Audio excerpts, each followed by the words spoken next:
நாட்டில் நிலவும் லஞ்ச ஊழலுக்கு எதிரான தமது போராட்டம் தொடரும் என்றும், தமது போராட்டத்திற்கு ஆதரவு கிடைத்தாலும், கிடைக்காவிட்டாலும் அதிலிருந்து தாம் சற்றும் பின்வாங்கப் போவதில்லை என்றும் பிரதமர் டதஸ்ரீ அன்வார் இப்ராஹிம் திட்டவட்டமாக அறிவித்துள்ளார். குத்தகைகளை வழங்குவது உட்பட எந்தவொரு முடிவையும் எடுப்பதில் அரசாங்கம் முறையான டெண்டர் விடுவதன் மூலம் மேற்கொள்ளப்படுவது அவசியம் உறுதிப்படுத்தப்பட வேண்டும் என்று அவர் தெரிவித்தார். இந்த விவகாரத்தில் தமக்கு பொதுவான ஆதரவு இருக்கிறதா இல்லையா என்பதை பொருட்படுத்தாமல் தமது பணியை செய்து வருவதாக அவர் குறிப்பிட்டார். தமது பணி நாட்டில் பரவலாக நிலவி வரும் லஞ்ச ஊழலை ஒழிப்பதை உறுதி செய்வதில் தம்மால் முடிந்த அனைத்தையும் செய்வதாக அவர் தெரிவித்தார்.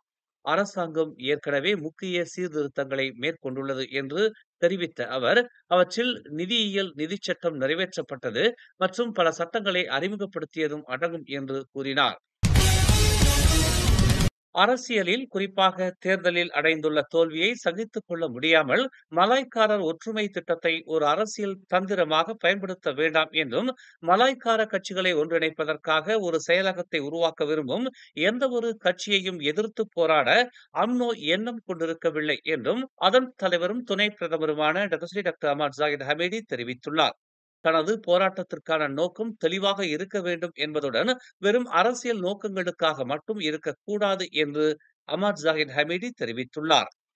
கடந்த 1946ஆம் ஆண்டு மே 11ஆம் தேதி உருவான அம்னோ, அப்போது அரசாங்க ஆதரவற்ற மலாய்க்கார அமைப்புகளை ஒன்றிணைப்பதில் வெற்றி பெற்றிருந்த அதே வேளையில், மலாய்க்காரர் ஒற்றுமை என்ற கொள்கையே இன்னும் அம்னோவின் வழிகாட்டும் கொள்கையாக இருந்து வருவதாக அவர் கூறினார். மலாய்க்காரர் செயலகத்தின் தலைவருக்கு தாம் வாழ்த்து கூற விரும்புவதாகவும், மலாய்க்காரர்களின் நலன்களுக்காக மலாய்க்கார கட்சிகளையும் மலாய்க்கார என்ஜிஓக்களையும் ஒன்றிணைப்பதில் அவர் வெற்றி பெறுவதற்காக தாம் பிரார்த்திப்பதாகவும் ஜாகித் கூறினார். ஒரு பெரிய குடையின் கீழ் மலாய்க்காரர்களுக்காக போராட அனைத்து மலாய்க்காரர் கட்சிகளையும் ஒன்றிணைப்பதற்காக மலாய் செயலகம் என்று அழைக்கப்படும் ஓர் அமைப்பு அமைக்கப்பட்டிருக்கிறது என்றும் முன்னாள் பிரதமர் துன் டாக்டர் மகாதிர் முகமது தெரிவித்திருந்ததாக இம்மாதம் 4ஆம் தேதி கூறப்பட்டிருந்தது குறிப்பிடத்தக்கது. அரசியல் ஆதாயத்தை மையமாக கொண்டே அச்செயலகம் அமைக்கப்பட்டிருப்பதால் இதில் இணையுமாறு கோரும் எந்த ஒரு விண்ணப்ப பாரத்தையும் அம்னோ ஏற்காது என்று ஜாகித் தெரிவித்தார். உப்சி பல்கலைக்கழகத்தைச் சேர்ந்த 15 மாணவர்கள் உயிரிழந்த கோர சாலை விபத்தில் சிக்கிய பேருந்து விபத்துக்கு முன்னர் நல்ல நிலையில் இருந்ததாக தெரிவிக்கப்பட்டுள்ளது. முஸ்பாக்கம் வெளியிட்டுள்ள பூர்வாங்க தொழில்நுட்ப அறிக்கையில் இது தெரிவிக்கப்பட்டுள்ளது. அந்த பேருந்தின் பிரேக், டயர்கள், ஸ்டயரிங் மற்றும் சஸ்பென்ஷன் ஆகியவை நல்ல மற்றும் பாதுகாப்பான நிலையில் இருந்ததாக அது குறிப்பிட்டுள்ளது. விபத்துக்கு பிந்தைய வாகன பரிசோதனையில் இது கண்டுபிடிக்கப்பட்டுள்ளது.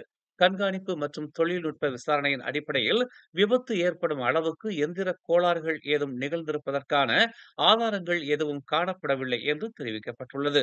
ஆதலால் மனித தவறு, சாலை நிலை அல்லது அது போன்ற வெளி பிரச்சனைகள் போன்ற இதர காரணங்களினால் இந்த விபத்து நிகழ்ந்திருக்கக்கூடிய சாத்தியங்கள் அதிகம் இருக்கலாம் என்று விசாரணையாளர்கள் அவ்வறிக்கையில் தெரிவித்துள்ளனர். பேருந்தின் காற்று பிரேக்கும் மன நிறைவளிக்கும் நிலையில் இருந்ததாகவும், காற்று கம்ப்ரசரிலும் கசிவு எதுவும் ஏற்பட்டிராதது கண்டுபிடிக்கப்பட்டிருப்பதாகவும் அந்த அறிக்கை தெரிவித்துள்ளது. பொந்தியான் அபியில் உள்ள ஜலான் பொந்தியான் பெனூட் பெட்ரோல் நிலைய கழிப்பறை குழியில் குழந்தையின் சடலம் கண்டுபிடிக்கப்பட்டது. கடந்த வெள்ளிக்கிழமை காலை 9 மணிக்கு அக்குழந்தை கண்டெடுக்கப்பட்டதாக பொந்தியான் மாவட்ட போலீஸ் தலைவர் SP முகமது ஷஃபி தயிப் தெரிவித்தார். குழந்தையின் சடலம் பின்னர் ஜொகூர் பாரு சுல்தானா அமீனா மருத்துவமனையின் தடயவியல் பிரிவுக்கு அனுப்பி வைக்கப்பட்டதாக அவர் கூறினார். குழந்தையின் பிறப்பை மறைத்து வைக்கும் நோக்கில் குழந்தையை ஒளித்து வைத்ததால் இச்சம்பவம் 318வது குற்றவியல் சட்டத்தின் கீழ் விசாரணை செய்யப்படுகிறது. ஜலான் குவந்தான் மாரான் நெடுஞ்சாலையில் நேற்று பிற்பகல் ஒரு காரும் டிரெய்லர் லாரியும் மோதியதில் 2 பேர் பலியாகினர். மேலும் 2 பேர் காயமுற்றனர். ஜொகூரிலிருந்து குவந்தான் நோக்கி சென்ற லாரி கட்டுப்பாட்டை இழந்து எதிரே வந்த வாகனத்தில் மோதியதில் இச்சம்பவம் நிகழ்ந்ததாக தெரிவிக்கப்பட்டுள்ளது. காரின் பின் இருக்கையில் பயணித்த 57 வயது நொரிகான் முஸ்தபா என்பவர் சம்பவ இடத்திலேயே உயிரிழந்ததாக மாவட்ட காவல்துறை தலைவர் வான் முகமது ஜகாரி வான் புசு தெரிவித்தார். லாரி ஓட்டுநர் 24 வயதான ஜெயவர்மன் முருகன் தெங்கு அம்புவான் அப்சான் மருத்துவமனைக்கு கொண்டு செல்லப்பட்டார். ஆனால் பின்னர் அவசர சிகிச்சை பிரிவில் அவர் இறந்ததாக அறிவிக்கப்பட்டுள்ளது. வாகனத்தின் ஓட்டுநர் முகமது ரிஜ்வான் அப்துல் முபீன் எனும் 59 வயது நபர் தோள்பட்டை மற்றும் காயங்களுக்கு ஆளானார். மற்றொரு பயணி லேசான காயங்களுடன் தப்பினார். காயமடைந்த நபர்கள் சிகிச்சை பெற்று வருவதாக தெரிவிக்கப்பட்டுள்ளது.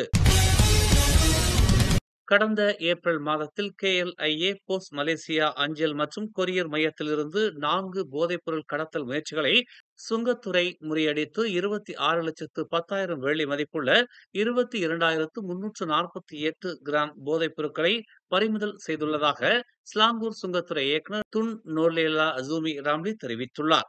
கடத்தலுக்கு பின்னால் உள்ள கும்பல் கொரியர் பெட்டிகள் குறித்து தவறான அறிவிப்புகளை செய்ததாக துன் நோர்லேலா கூறினார். பறிமுதல் செய்யப்பட்ட போதைப் பொருட்கள் மேல் அதிக விசாரணைகளுக்காக வடக்கு துறைமுக சுங்க அலுவலகத்திற்கு கொண்டு செல்லப்பட்டதாக அவர் கூறினார். இந்த வழக்குகள் 1952ஆம் ஆண்டு ஆபத்தான போதைப்பொருள் சட்டப்பிரிவு 398 கீழ் விசாரிக்கப்படுகிறது. மேலும் செய்திகளை தெரிந்து கொள்ள தமிழ் மலர் நாளிதழை பாருங்கள்.